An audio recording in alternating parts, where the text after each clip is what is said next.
L'omicidio di Vigonza nella sua Brescia, i funerali di Giada Zanola, dolore e rabbia per l'ultimo addio, le parole dei fratelli del parroco. Nel paese padovano lutto cittadino in occasione della cerimonia. Uccisa da un tumore a 51 anni, la nota imprenditrice trevigiana Barbara Carron sui social aveva raccontato la sua lotta contro la malattia lasciando un ultimo messaggio: godetevi ogni cosa che la vita vi regala. Nelle immagini delle telecamere il raid dei 3 piromani che questa notte hanno dato fuoco a un ristorante giapponese di Marcon, la titolare chissà parli. Raid nei box di 2 condomini a Vicenza, una quarantina di colpi dai ladri in poco più di un'ora, residenti esasperati alle prese con la conta dei danni. 15 anni fa la devastante tromba d'aria che terrorizzò i cittadini di Vallà di Riese, abbattendo muri, mettendo in ginocchio famiglie e aziende, un ricordo drammatico e incancellabile. Grande successo per il concerto di fine anno delle scuole medie di Montegrotto e Torreglia, che ha visto gli alunni dalla prima alla terza uniti nella musica dare il meglio di sé. Buonasera, ben ritrovati, edizione regionale dei nostri notiziari. Dunque l'avete sentito, l'addio a Giada Zanola, la donna uccisa dal compagno a Vigonza, oggi a Brescia i funerali. In noi c'è tanta rabbia, ha detto il parroco. Andrea, dica cos'è successo, l'appello del fratello Daniel.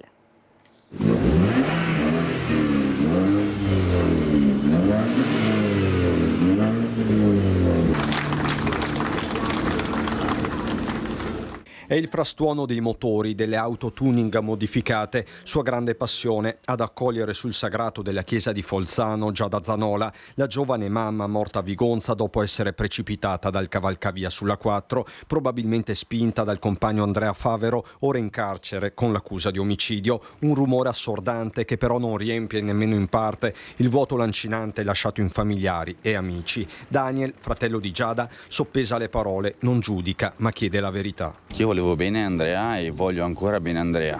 Dovrebbe essere lui a dirmi se è stato lui o no. Tu cosa vorresti dirgli adesso? Esatto. Vorrei solo parlargli. Non vorrei dire niente, non voglio accusarlo di niente. Ci penseranno gli altri a fare giustizia se è stato lui. Daniel che usa parole di compassione anche per i familiari del presunto killer. Siamo tutti uniti secondo me nello stesso dolore anche da parte loro. E a chi gli chiede se fosse stato a conoscenza dei lividi sul collo della sorella risponde lapidario: se li avessi visti non saremmo arrivati a questo punto.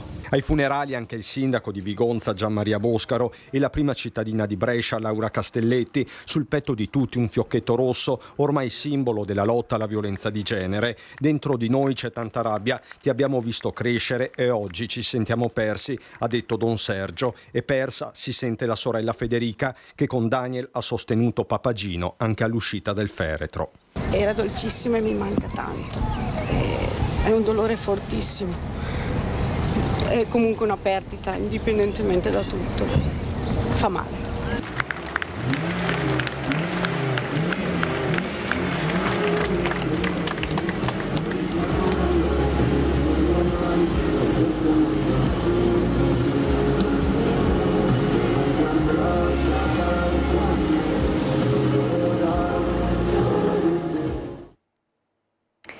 Uccisa da un tumore a 51 anni, la nota imprenditrice trevigiana Barbara Carron sui social aveva raccontato la sua lotta contro la malattia lasciando un messaggio: godetevi ogni cosa che la vita vi regala.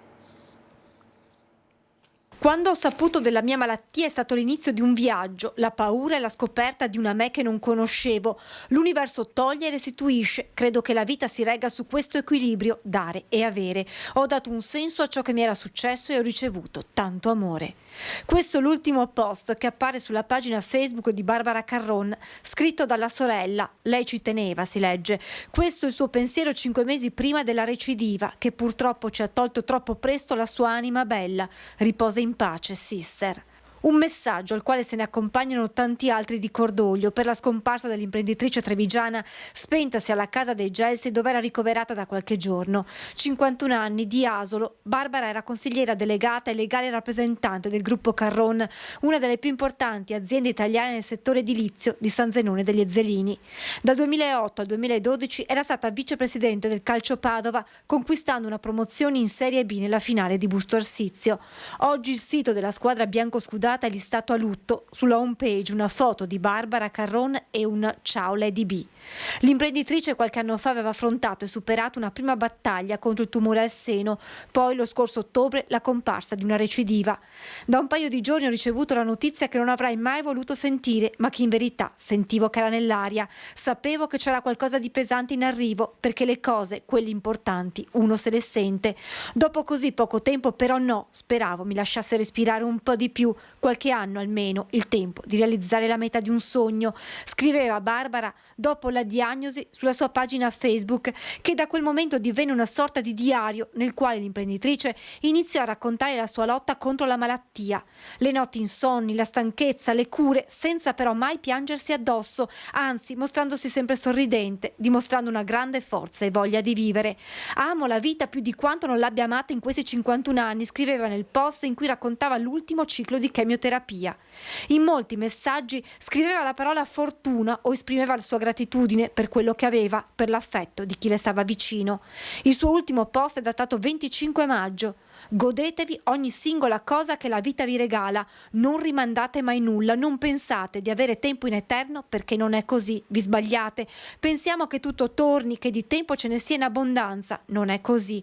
Il tempo è un'incognita e noi dobbiamo approfittarne perché ogni cosa è regalata, è un dono meraviglioso che la madre terra ci mette a disposizione, e anche la cosa più semplice diventa la più preziosa e la godiamo, gustiamo, viviamo come la migliore, scriveva Barbara Carron, lasciando a tutti un ultimo toccante messaggio. È stata avviata un'indagine sulla morte della piccola Elettra Friselle, la bimba di 1 anno e mezzo che ha perso la vita dopo aver ingerito un tappo di plastica mentre era a casa con i genitori. Loro da subito hanno dichiarato i loro dubbi sulla macchina dei soccorsi, chiedendo di far luce sulla vicenda. Al momento l'indagine non ha ipotesi di reato né indagati. L'obiettivo è comprendere il susseguirsi degli eventi e verificare se la tragedia fosse o meno evitabile. Anche la Direzione Generale dell'ULSS 3 ha istituito una commissione per esaminare ogni passaggio di quanto accaduto. Il direttore generale Contato, nel ribadire le condoglianze alla famiglia, ha assicurato che una commissione sta verificando ogni passaggio e i risultati saranno messi a disposizione della magistratura. Vi partecipano esperti di varie specialità mediche non coinvolti direttamente nella vicenda. E al lavoro la polizia locale di Saonara per ricostruire la dinamica dell'ennesimo incidente mortale sulle strade del Padovano. La vittima investita da un'auto mentre attraversava la strada è una donna di 73 anni. Avevano appena acquistato dei vasetti di vetro con la cognata, è quasi estate, pensavano alla conserva di pomodoro. Tutto è accaduto in un attimo a Tombelle di Saonara in via Vigonovese. Erano le 18, Fiorella Chigliaro, 73 anni, residente nella frazione di Villatora con il marito e i 3 figli, stava attraversando la strada quando è stata investita da un'auto, una Yaris condotta da un 64enne di Santa Maria di Sala nel Veneziano, che stava uscendo dal parcheggio della chiesa. Solo toccata la cognata, investita in pieno Fiorella Chigliaro, il cui corpo è stato liberato dai rottami dai vigili del fuoco. Inutile ogni tentativo di soccorso per la 73enne, non c'è stato nulla da fare. Grande il cordoglio nel comune. Ci dispiace tantissimo per questa famiglia, come amministrazione comunale, come sindaco, ma anche come comunità di Villatora alla quale la famiglia apparteneva, siamo veramente vicini. Le indagini sull'incidente sono condotte dalla polizia locale, che sta esaminando le telecamere presenti lungo via Vigonovese. Un'auto che sopraggiungeva dal centro cittadino si era fermata per lasciar passare le 2 donne. Forse la visuale del conducente della Yaris è stata coperta. L'uomo, sottoposto ad alcol test, è risultato negativo. Resta il dolore per la perdita di una donna, moglie e madre di famiglia, che probabilmente a quell'ora pensava a tornare a casa il più presto per preparare la cena. Ed ora nel veneziano le immagini dei 3 piromani che questa notte hanno dato fuoco a un ristorante giapponese di Marcon. La titolare è stato qualcuno che voleva danneggiare appositamente la nostra attività. Chi ha visto parli.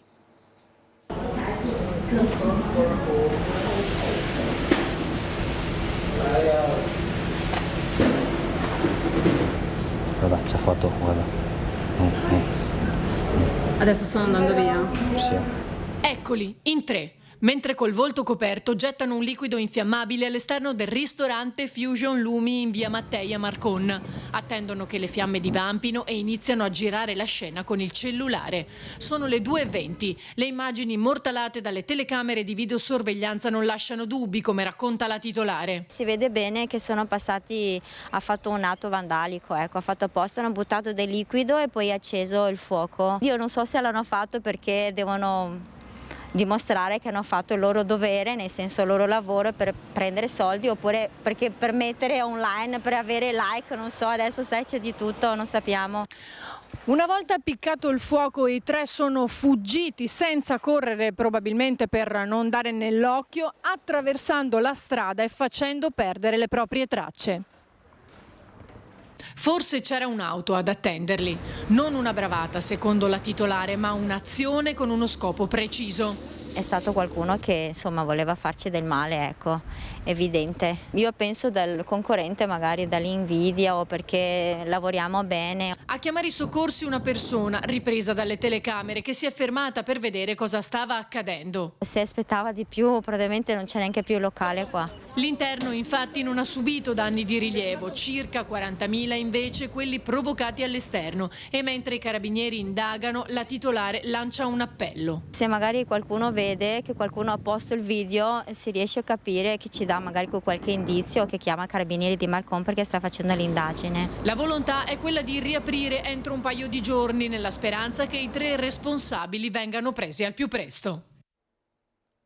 Ancora cronaca, raid nei box di 2 condomini di via Bedeschi a Vicenza. I malintenzionati hanno praticato dei fori per poter far leva e forzare l'apertura delle basculanti dei garage, condomini che stanno facendo la conta dei danni. Martedì pomeriggio, probabilmente durante l'acquazzone che ha interessato Vicenza, e verso le 5 siamo scesi e abbiamo trovato 40 garage, alcuni aperti ma tutti con i fori nel portellone, e che ha consentito ai malintenzionati di entrare e rubare. Questo ha interessato 40 garage nel nostro condominio, il Borgo, e altri 15 nel garage nel condominio a fianco. Il racconto di uno dei residenti di via Bedeschi alle prese con la conta dei danni al garage. Hanno praticato dei fori alle serrande dei box per far leva sulle serrature e poterle aprire. Il tutto è successo nell'arco di un'ora. Condomini che stanno ancora verificando cosa sia stato portato via. Allo stato attuale restano le basculanti forate da risistemare. Si fa l'analisi dei danni. Ad alcuni sono stati portati via attrezzi di lavoro, avvitatori, una smerigliatrice, ad altri nulla. Hanno fatto dei buchi su tutte le serrande per poterle forzare, aprire e forzare. Anche la mia è stata forzata, come tutte le altre 40 del condominio. Ad un primo sguardo non mi sembra che abbiano portato via nulla, ma devo approfondire. Penso siano stati disturbati, perché in pieno giorno, in pieno pomeriggio, 40 garage da aprire, evidentemente qualcuno è passato e si sono interrotti. L'attenzione messa in luce dai residenti riguarda il tema della sicurezza nel quartiere, visto che il tutto si è consumato di giorno. Farli in pieno giorno, questo veramente lascia perplessi e ci fa anche chiedere ma in che città stiamo diventando Vicenza. Perché qualche giorno fa hanno rubato le biciclette nel condominio a fianco, i furti nei garage, non lo so, non lo so. 15 anni fa la devastante tromba d'aria che terrorizzò i cittadini di Vallà di Riese, scoperchiando tetti, abbattendo muri, mettendo in ginocchio famiglie e aziende. Un ricordo drammatico e incancellabile che riviviamo con le voci e le immagini di quel 6 giugno del 2009.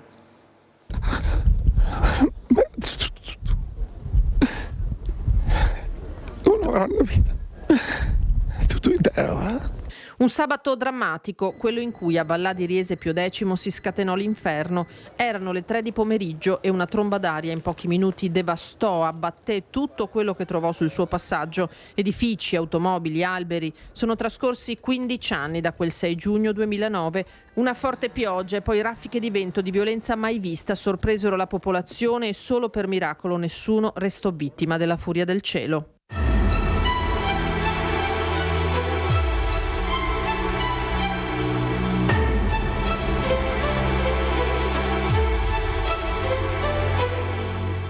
Sono qua per miracolo. Quel giorno si sarebbero potuti registrare morti e feriti. I primi allarmi fecero precipitare sul posto ambulanze e forze dell'ordine, ma cessata l'emergenza di quei minuti terribili, quando gli sguardi si levarono tutto intorno, c'erano ovunque muri crollati, macerie, tetti scoperchiati, alberi schiantati al suolo.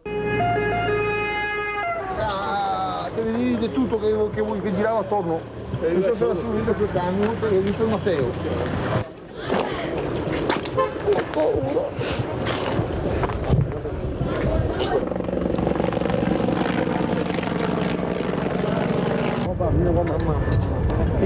Tutti quanti sani, per fortuna. Oltre 30 milioni di euro di danni toccò a Gianluigi Contarin, sindaco di allora, poi scomparso nel 2021, affrontare la non facile strada della ripresa, dei risarcimenti. Questa è la palestra dove una buona parte era crollata. Di fronte vediamo il sito dove era la palestra, simbolo della tragedia, crollata, con 9 persone dentro che si sono salvate all'inizio perché c'erano 3 travi rimasti in piedi. I ricordi e le immagini di allora sempre nel cuore, l'ansia all'arrivo di un qualsiasi temporale. Per Vallà, dopo quel 6 giugno, nulla è stato più lo stesso. C'era mia figlia, soprattutto la più piccola, che mi volava, mi andava su e posso neanche pensarci perché... Ma il paese ha saputo guardare avanti, rialzarsi, un po' facendo da sé e un po' grazie ai ristori. La vita quotidiana e le attività sono ripartite con la vivacità di sempre. Sembra di non potercela fare, ma stringendosi e con tanta forza si va avanti. Grande successo per il concerto di fine anno delle scuole medie di Montegrotto e Torreglia, che ha visto gli alunni dalla prima alla terza uniti nella musica dare il meglio di sé.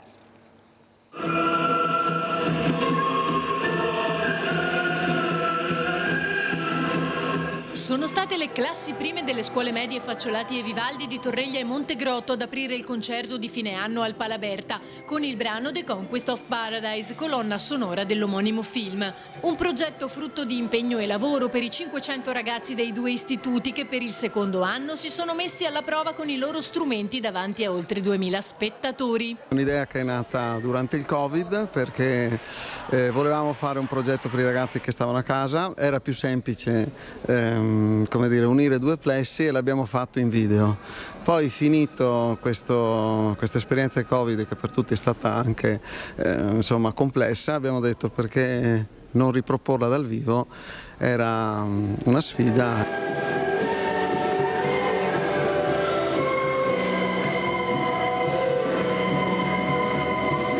Tastiere, flauti, violini, piatti. Un gruppo di ragazzi uniti grazie alla musica e ai loro docenti. Crescere con la musica e attraverso la musica è molto importante e proprio questo è lo scopo più grande che ci proponiamo. Instillare questo amore verso questa disciplina e attraverso la musica dare un messaggio di unione. Noi puntiamo molto su questa disciplina per le sue caratteristiche anche di inclusione.